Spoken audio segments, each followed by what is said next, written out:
Hi everyone, I'm Nancy, a 28-year-old marketing executive at William & Brooks. What I'm about to share will absolutely blow your mind. I met James at the annual marketing summit in Chicago. He was presenting on digital transformation, and I was immediately drawn to his confidence and that warm, genuine smile. During the networking mixer, we hit it off instantly, bonding over our shared love of true crime podcasts and spicy Thai food. "You're different from the usual corporate types," he said, cracking me up with his spot-on impressions of stuffy executives. Our first date was supposed to be a quick coffee, but it turned into 5 hours of nonstop conversation at a little hole-in-the-wall pizza joint. Within 6 months, we were inseparable. My best friend, Sarah, couldn't stop teasing me. "Girl, you're glowing. But have you met his mother yet?" she asked during one of our weekly coffee meetups. "Not yet," I replied. "He says she's a bit traditional." Traditional turned out to be a wild understatement. The first time I met Patricia Anderson, she gave me a look that made me feel like a contestant on The Price is Right, and I was the consolation prize. "So you work in marketing?" "How quaint," she said, the word dripping with disdain. I always thought James would end up with someone from our country club circle. Victoria Matthews, for instance, her family has such a lovely summer home in the Hamptons. James squeezed my hand under the table. "Mom, Nancy just landed the Johnson account. It's the biggest deal her firm has ever seen." "How fortunate for her company," Patricia replied with a tight smile. Despite her frostiness, James proposed a year and a half later. It was perfect, until the wedding planning began. "The Andersons have always married at street rages," Patricia declared at our first planning meeting. "And the color scheme must be cream and gold. Anything else would be pedestrian." "Actually," I countered, "we were thinking of an outdoor ceremony at Riverside Gardens." "Oh, how unique. I suppose some people enjoy that sort of thing," she said with a tone that suggested I had just suggested serving hot dogs at the reception. James' younger brother, Michael, pulled me aside later. "Don't let her get to you," he said. "She did the same thing to James' ex, Linda. Mom's got serious control issues." Even James's dad, Robert, seemed resigned. "Patricia just wants the best for her son," he'd say with a weary smile, but his eyes told a different story. Sarah, on the other hand, saw right through Patricia. "She's marking her territory like a designer-clad pit bull. You need to stand your ground." I tried to keep the peace, but Patricia's suggestions quickly escalated into demands. She started showing up at our apartment unannounced, always with catalogs and vendor contacts in tow. "I'm just trying to help, dear," she'd say. "After all, you're not exactly familiar with our social circle's expectations." The first major red flag came with an invitation to one of her tea parties, which she called a formal welcome to their social circle. I should have known better. "Everyone, I'd like you to meet Nancy," Patricia announced to the room. She used to help around our house before catching James's eye. Quite the ambitious little thing. The room went silent. My cheeks burned as the women exchanged smug, knowing looks. "Actually, I'm a marketing executive," I managed to say, forcing a smile. "Oh, of course you are, dear. Social mobility is so inspiring," she replied with a saccharine grin. I left the party in tears and called Sarah immediately. "That witch, you need to document everything. Voice recordings, texts, the works," she said. When I confronted James that night, his reaction floored me. "Mom probably didn't mean it that way," he said, looking exasperated. "She's just old-fashioned. You're being too sensitive." "Too sensitive?" I shot back. "She told everyone I was your maid. She's having trouble adjusting. Give her time," he insisted. That's when I got a message from Linda, James' ex. "I saw what happened at the tea party," she wrote. "Patricia did the same thing to me. She told everyone I was a waitress who served James at a charity event. I was a pediatric surgeon when I met Linda for coffee. She spilled everything. Patricia had shown up at the hospital during my surgeries, telling James I was unavailable because I prioritized work. She even tried to convince my supervisor to schedule me for holidays when the Andersons had events.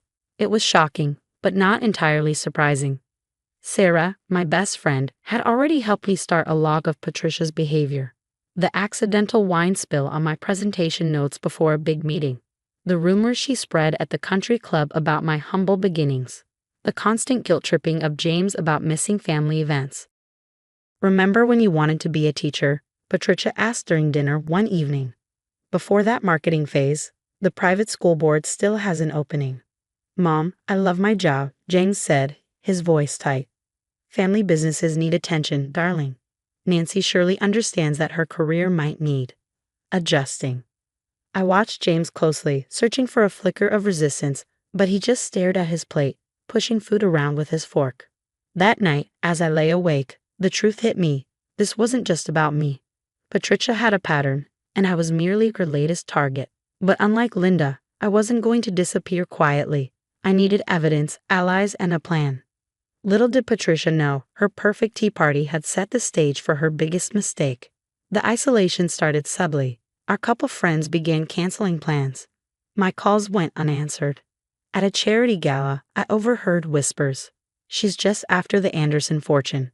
Patricia said she caught her snooping through Robert's office for financial documents. I confronted James that night. Your mother is destroying my reputation, I said. Why would Mom lie? Maybe you're just not making enough effort with her friends, he replied. Then came the emergencies, my birthday dinner. James rushed out because Patricia had fallen. My big presentation. She had chest pains. Every time, she miraculously recovered as soon as James arrived. The final straw came when my boss called me in. Nancy, someone has offered to invest heavily in our firm, on a condition we let you go. They've raised concerns about your professional conduct. Was it Patricia Anderson? I asked, my voice shaking. His silence was answer enough. That afternoon, I ran into Emma, one of Patricia's closest friends, at the coffee shop. She looked troubled. I overheard Patricia on the phone. She said, she's planning something about you and that new intern at your office. She mentioned photos. And James. My blood ran cold. The next evening, Patricia invited us to dinner. As we arrived, the young intern from my office was just leaving, looking confused. Oh, Thomas, thank you for dropping off those contracts, Patricia said sweetly. What contracts? James asked. The ones Nancy asked him to bring. They've been working very closely lately. That's a lie, I snapped. I've barely spoken to him. Then explain these, Patricia said, pulling out photos of Thomas and me at lunch. A concerned friend took these. You seem cozy. It was a team lunch, I said, my voice shaking. The entire marketing department was there. Those photos are cropped. Emma's voice rang out from the doorway. I watched Patricia plan this whole thing, she said, holding up her phone. Here's a recording of her instructing the photographer. Make sure you only get shots of Nancy with a young man. Nothing else. James's face went pale. Mom, he stammered. I was protecting you. Patricia cried. She's not good enough for this family. Michael stepped into the room, his expression grim. Like you protected James from Linda and Amanda before her, he said. Should I tell him about Dad's secretary who quit because of your rumors too? Michael. Patricia hissed, her composure cracking. No, Mom. James needs to know. Every relationship, every friendship that didn't fit your plan, you destroyed them all. James turned to me, his face stricken. Nancy, I'm so sorry. I should have. Should have what? I interrupted. Believed me? Protected me? I did everything to make this work. I tolerated the insults, the lies, the manipulation. But I won't let you destroy my career or my dignity. I pulled out my phone and showed James the texts, recordings, and witness statements I collected. I'm done, I said, my voice steady. I deserve better than this. I walked out of Patricia's perfectly decorated dining room, ignoring her protests and James's calls. Sarah was waiting in her car outside. You were right, I told her, throwing my overnight bag into the back seat. I need to choose myself. As we drove away, I saw James standing in the driveway, looking lost. But for the first time in months, I felt found. Life got exponentially better after I moved into my own apartment. 6 months of peace and focusing on myself felt like oxygen after drowning. The board unanimously voted to promote you to VP of Marketing. My boss announced one day. Your handling of the Miller campaign was exceptional. You've brought in more revenue this quarter than any VP before you. Meanwhile, Patricia's carefully constructed world began to crumble. Emma exposed her manipulation to their social circle, and the country club membership she prized above all else was revoked in a very public board meeting. Then came the text from Michael. Mom wants to meet, says she'll tell you everything. Your call. I thought about Michael's message for days before agreeing to meet Patricia. The cafe was quiet, almost somber. When she arrived, I barely recognized her. The designer outfit was replaced with simple, worn clothes. Her perfectly styled hair now showed streaks of gray. Even her usual imperious posture was gone. "Why?" I asked, my voice steady despite the storm of emotions churning inside. "Why did you do it? All of it?" Her hands trembled around the coffee cup. "I grew up poor," she said finally. "My mother cleaned houses. When I married Robert, his family treated me exactly how I treated you. I swore my children would never marry beneath our status." She paused, her voice cracking. "I became everything I once hated." "That doesn't justify destroying people's lives," I said, keeping my tone firm. "No, it doesn't," she admitted. "I thought I was protecting James. Instead, I turned into my mother-in-law. I controlled, manipulated, destroyed. I lost myself in this persona I created." She told me Robert had filed for divorce after uncovering her manipulations in their family business. Multiple lawsuits followed when her interference came to light.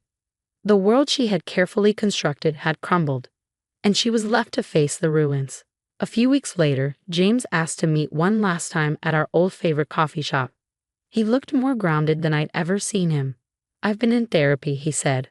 "I realized I was hiding behind Mom because I was afraid of failing on my own. Letting her control everything meant never having to take responsibility." "And now?" I asked. "Now I know I lost something real because I was afraid of being real myself," he said, his voice heavy with regret. "I'm sorry I wasn't strong enough to stand up for you." Linda called shortly after. "Fate finally caught up with Patricia," she said, almost gleeful. "How does it feel?" I asked her. "Honestly, I don't think about her anymore," she replied. And she was right. While Patricia faced the fallout, divorced, sued, and banned from the social circles she once dominated, I was thriving. My team won a national marketing award. I began teaching at the local university. Most importantly, I was free. Yesterday, Patricia sent me one last letter. "I know it's too late for forgiveness, but I want you to know you were always better than me, not because of status or money, but because you never let anyone dim your light. I dimmed mine so long ago I forgot it even existed." I didn't respond. Some bridges are meant to stay burned, and some apologies come too late. The last time I saw Patricia, she was sitting alone at a cafe. No designer bag in sight, no social circle to perform for. Our eyes met briefly. I smiled, raised my coffee cup in a small salute, and walked away. My life was waiting, and it was beautiful, not because I'd won, but because I had refused to lose myself.